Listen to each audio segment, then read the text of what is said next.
All right, it is Cavs Wednesday. We'll see how the Cavs did in their games this past week, starting with last Thursday at Houston against the Rockets. They got a win 113-95.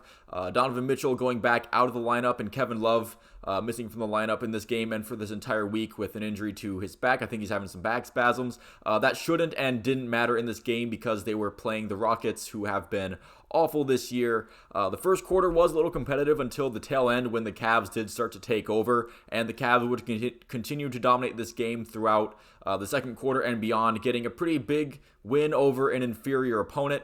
Both Jarrett Allen and Evan Mobley had double-doubles. Darius Garland leading the scoring with 26 points, and I think Dean Wade had his best game in a Cavs uniform since returning from injury. Overall, a solid win, but again, this is one that you should expect to have in the bag against Houston, even with Donovan Mitchell out and Kevin Love being out. I don't think the lineup is going to miss him a whole lot, at least right now, because he hasn't been playing his best basketball as of late, which leads to the next day, Friday, at Oklahoma City against the Thunder. They lose this one 112-100, but this game was pretty competitive until the tail end of the game, so that 12-point score being a little bit misleading.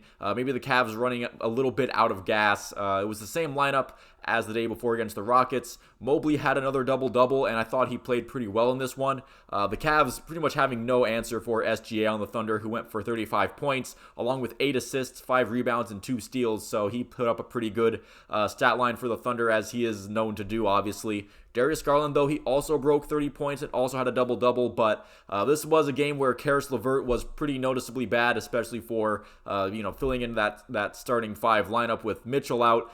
You definitely don't want to see Caris LeVert having a game like this, and I thought he would have been playing pretty decently in the starting role until this game, but this performance was, again, pretty noticeably bad. Only had 2 points total, 1 for 12 from the floor, 0 for 6 from 3.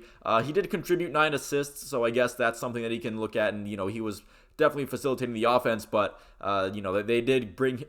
You do hope that Caris LeVert has a good shooting night when he's out there, at least one that's not noticeably terrible, and that's kind of what you got from Caris LeVert against the Thunder. So issues both in the fourth quarter and on the road, continuing to be storylines for this Cavs team. Even as the season rolls along, we would kind of hope that these things that would have been fixed a little bit or moved on from, but we're still seeing them pop up time and time again. Heading on to Sunday against the Clippers, they got this one another kind of a bounce back win, 122-99. However, it does come with a caveat because Donovan Mitchell did return for the Cavs, but the Clippers were resting both Kawhi Leonard and Paul George, so you would hope that the Cavs would get a pretty solid dominant win out of this game, and that's exactly what they did. They didn't even bother with a competitive first quarter like they did against the Rockets. They built a commanding lead after one, and the game was pretty much done by halftime. The starters didn't really play much in this game because they didn't have to. Darius Garland still managing to get a double-double in this one, and Donovan Mitchell looking pretty good in his minutes back. Although something notable about this game was Cedi Osman went absolutely nuts in this game, going off the bench,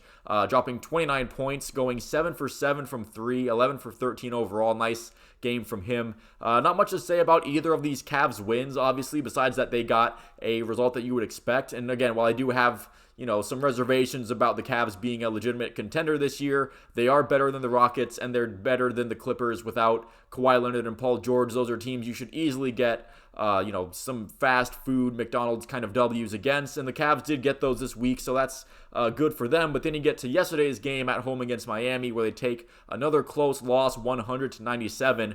This was another game that probably to an objective viewer was a fun watch because it was competitive the whole way through. But I'm kind of getting tired of saying that the Cavs, they're playing in these fun games. They're starting to become less and less fun for Cavs fans because they seem to be coming out on the short end of them more and more often as of recent results. Neither Donovan Mitchell nor Darius Garland having the best shooting night against the Heat, and really the whole team struggling with outside shooting. They went 27.5% from three-point.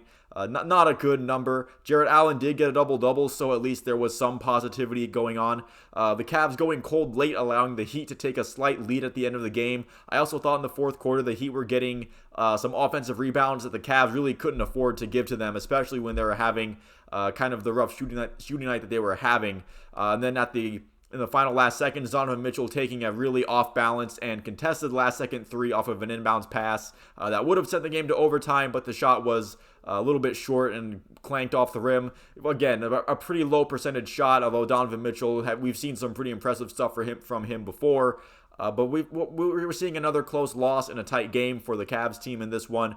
I'm just kind of hoping that right now these are learning moments for the team, and maybe later in the season, although it is getting pretty late in the season already, but hopefully maybe around playoff time, maybe they can start to take some of the lessons that they're hopefully learning from these losses and start to play a little bit better in the clutch situations, maybe come out with a little more wins in these situations, and if they do indeed end up making the playoffs, because I'm still not quite convinced that this is definitely a for sure lock it in the playoff team.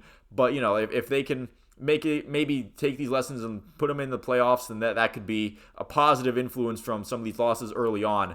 So as far as the standings goes, the Cavs are still fifth in the East. They've been fifth in the East. I think this is like the third or fourth consecutive times that I've been doing these weekly updates that the Cavs are fifth in the East. They're a game and a half behind the Nets, and with the result against the Heat are now still, the Cavs are a game and a half ahead of the Heat, and they're still 3.5 games ahead of the play-in, so it's not like something that, the play-in tournament is obviously something that I want to avoid at all costs, seeing what happened to the Cavs last year in it, but I guess it's not time to hit the panic button yet. But it's still definitely very much a real possibility for this Cavs team. 3.5 games isn't exactly a monumental gap to close. So hopefully the Cavs can, maybe they were 500 this week. A couple of, easy wins against teams either, horrible or not at full strength. And hopefully they can start to really pick up their play in these clutch moments against better competition as they move forward. If they don't, then they're gonna have a rough time. Even if they make the playoffs, they're gonna have a rough time competing in the playoffs if they're not going to be able to step up their game when they need to the most. So thank you all for watching. I'll see you at the next one.